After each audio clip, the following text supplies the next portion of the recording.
Hey there, this is Jeremy G, and I just wanted to do a really quick review of my COSORI Air Fryer. As a single young adult, I literally use it every single day to cook all my meals at home because it's that convenient.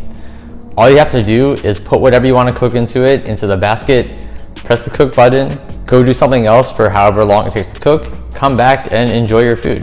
They even have a bunch of different cooking presets you can choose from depending on what you're making by just hitting different buttons on the console.